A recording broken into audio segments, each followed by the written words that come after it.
La sortie de Hunger Games Lever de soleil sur la moisson est dans peu de temps, et je me lance dans quelques prédictions avant de me plonger dans l'histoire préquelle de Haymitch.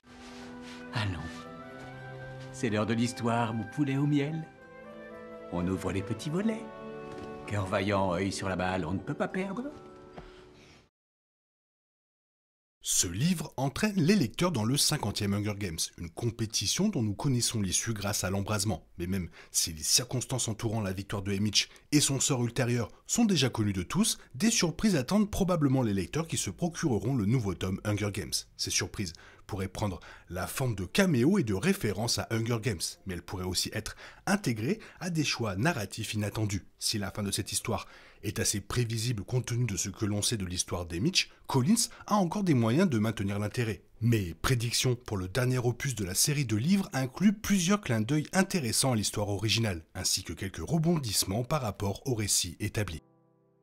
L'histoire originale révèle que la mère, le frère cadet et la petite amie d'Haymitch sont tués par le Capitole après qu'il ait utilisé le champ de force de la reine pour remporter sa version des jeux. Cependant, l'embrasement ne révèle pas le nom de la petite amie d'Haymitch, et je pense que Collins va en profiter. Bien que l'extrait et le marketing du préquel suggèrent que Lenore Dove est l'amoureuse d'Haymitch, et donc le personnage qui va mourir, Collins pourrait bien introduire un triangle amoureux stratégique pour nous tenir en haleine. Que Haymitch s'intéresse à plusieurs filles serait un moyen de maintenir l'attention à son comble tout au long du préquel, les lecteurs devant deviner laquelle deviendra sa petite amie et sera tuée plus tard. Cette théorie concorde également avec l'utilisation astucieuse du triangle amoureux par Collins dans les livres originaux, l'auteur ayant tendance à donner à ses intrigues secondaires une profondeur, et le principal défaut de cette histoire étant sa prévisibilité, une telle décision pourrait contribuer à maintenir l'intérêt des lecteurs.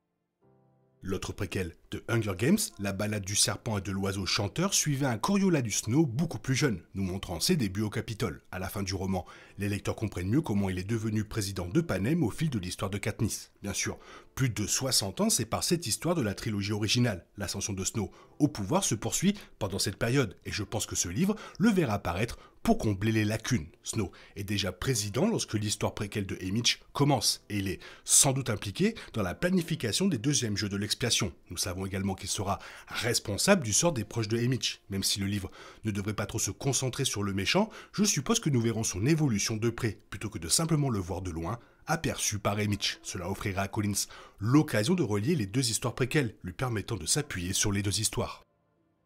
Le synopsis se concentre principalement sur l'arrivée de Haymitch dans l'arène, mais je prédis que le livre sera structuré de manière similaire à la balade du serpent et de l'oiseau chanteur. Le préquel de Snow ne consacre que la moitié de ses pages au tournoi, tandis que la dernière partie révèle ce qui arrive à Lucy Gray et Snow après coup. Étant donné que la partie la plus tragique de l'histoire de Haymitch se déroule une fois qu'il est hors de l'arène, je suppose que ce livre sera assez similaire. Le préquel promet également de s'attaquer à la propagande, et si le Capitole s'efforce de contrôler le récit pendant les jeux, je suppose que le coup de force de Haymitch les obligera à recoller les morceaux par la suite. Collins devra explorer les tentatives du Capitole pour détourner la victoire de Haymitch, et elle devra faire comprendre l'impact terrible des représailles de Snow sur Haymitch. Cela prendra plus que quelques chapitres, donc ce livre devra conclure ses jeux vers la moitié du chemin.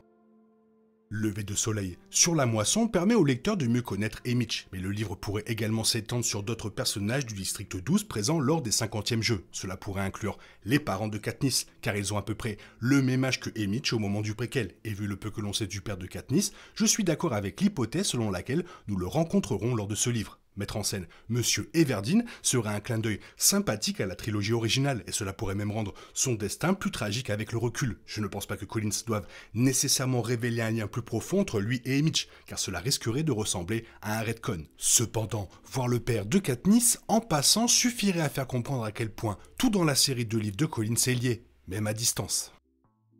Un autre mystère de la famille Everdeen que ce livre résoudra, selon moi, est le prénom de la mère de Katniss. Curieusement, on ne lui donne pas de prénom dans l'histoire originale, probablement parce qu'elle n'est pas assez présente dans la vie de Katniss. Selon Katniss, la perte de son mari la transforme en une ombre, mais même si elle prend un peu de relief dans l'embrasement et la révolte, on ne lui donne tout simplement jamais de prénom. C'est un choix étrange, mais que le préquel de Haymitch peut soit expliquer, soit défaire. Comme Monsieur Everdeen, la mère de Katniss vit dans le district 12, lorsque Haymitch est sélectionné pour les jeux. Dans l'histoire originale, les deux personnages ne sont pas très familiers, donc lever de soleil sur la moisson ne permet pas de les voir interagir beaucoup. Cependant, le livre pourrait prendre un moment pour faire une apparition de la mère de Katniss, révélant potentiellement son prénom au passage. Le préquel de Haymitch est l'occasion d'explorer les personnages secondaires du district 12, mais il pourrait aussi faire appel à d'anciens vainqueurs d'autres districts. Je suis particulièrement curieux de voir qui encadrera Haymitch lors des 50e Hunger Games, car Lucy Gray est la seule gagnante du district 12 à ce stade et elle n'est visiblement pas là pour l'aider. Des lecteurs ont évoqué l'idée qu'un ancien vainqueur d'un autre district puisse prendre la relève, et je pense que ce serait une façon idéale pour ce livre de développer les personnages présentés dans l'embrasement. Quelques vainqueurs connus pourraient être des mentors pour Haymitch et ses camarades du district 12, notamment Mags, Beatty et Chaff. L'apparition de Beatty dans ce livre serait particulièrement approprié car c'est lui qui révèle à Katniss l'existence du champ de force dans l'histoire originale. Peut-être est-il également responsable de la révélation d'Haymitch 25 ans plus tôt. Ou peut-être que l'amitié de Haymitch avec Chaff trouve son origine dans ces jeux. Chacune de ces révélations serait une excellente façon de lier lever du soleil sur la moisson à l'embrasement. Madge. Undersea, la fille du maire du district 12, offre à Katniss son insigne du Gémoker dans le premier tome des Hunger Games, et je pense que ce symbole emblématique fera une apparition dans l'histoire de Haymitch. Nous savons que Maiseli Donner, la tante de Madge, fait partie des autres tribus du district 12 sélectionnées pour le 50e tournoi. Il est fort probable que ce livre soulignera ce lien entre les personnages, potentiellement faisant porter l'insigne par Maiseli dans l'arène. Ce serait une autre façon astucieuse de relier le préquel à la trilogie originale, tout en s'inscrivant dans la lignée de la balade du serpent et de l'oiseau chanteur. L'autre préquel met également en avant le symbolisme du Gémoker, mettant l'accent sur les jets bavards qui finissent par céder la place aux autres espèces d'oiseaux, provoquant la colère de Snow. C'est préquel posant les bases de ce qui suivra, il est logique d'ajouter des clins d'œil au rôle du Gémoker joué par Katniss plus tard. Des théories circulent sur la parenté entre Katniss Everdeen et Lucy Gray depuis la sortie du préquel, et je pense que lever du soleil sur la moisson pourrait enfin dissiper toutes ces spéculations. C'est peut-être un peu tiré par les cheveux, mais le prénom en deux parties de la petite amie de Haymitch, Lenore Tove, évoque un nom Covi. On sait que Lucy Gray est membre des Covi, et beaucoup pensent que Katniss en est également issue. Grâce à Lenore Dove, ce livre confirme enfin ce lien entre Katniss et Lucy. Alors que beaucoup pensent que Katniss est une descendante des Covi du côté de son père, l'inclusion de Lenore Dove et de Monsieur Everdeen dans le livre de Haymitch renforcerait encore davantage cette théorie. L'inclusion de cette info dans ce livre ravirait sans aucun doute les fans qui en discutent depuis des années. Cela rendrait également hommage aux deux anciens personnages principaux de la franchise et à leur influence sur l'histoire de Haymitch. L'histoire établit un parallèle évident entre la perte de Prim par Katniss dans La Révolte et la perte de son petit frère Sid par Haymitch. J'imagine que la mort de ce dernier sera encore plus dévastateur que celle de Prim, car l'histoire nous révèle à quel point Sid est jeune. Le fait que Sid ait 10 ans, soit 3 ans de moins que Prim à sa mort, aggrave encore plus la grande tragédie familiale de Haymitch. C'est aussi ce que l'on ressent, car Sid est non seulement plus jeune et plus innocent que Prim, mais il ne s'attend pas du tout à un tel sort. Prim périt alors qu'elle travaillait comme médecin de combat dans La Révolte, et ses actions après que Katniss se soit portée volontaire pour les jeux laissent penser qu'elle était de mèche avec la rébellion. Bien que le sort de Prim soit toujours déchirant, elle meurt en combattant pour une cause à laquelle elle croit, et connaît probablement les risques de son travail à l'avance. En revanche, Sid sera assassiné de sang-froid par le Capitole, pour la seule et simple raison que son frère a offensé les dirigeants de Panem. La fin de Sid sera donc encore plus triste que celle de Prim.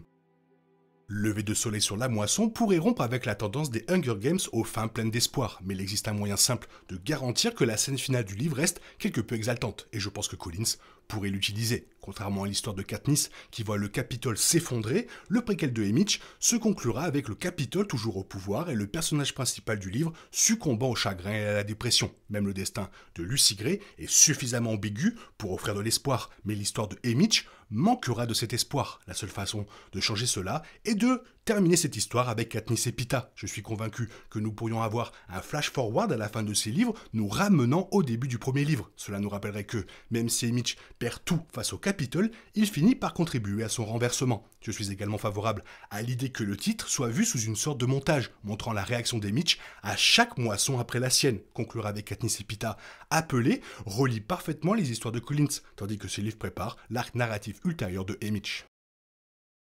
Alors surtout, à la sortie du livre, m'envoyez pas des messages, parce que moi je répondrai pas, je suis focus sur le truc, un peu comme Frodon sous l'arbre, quoi.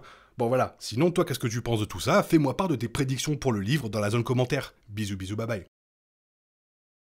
Il est impossible de compter sur les autres de nos jours, on est obligé de tout faire soi-même. Je me trompe? Rien de grave, j'avais tout prévu. Où va le monde, je vous le demande.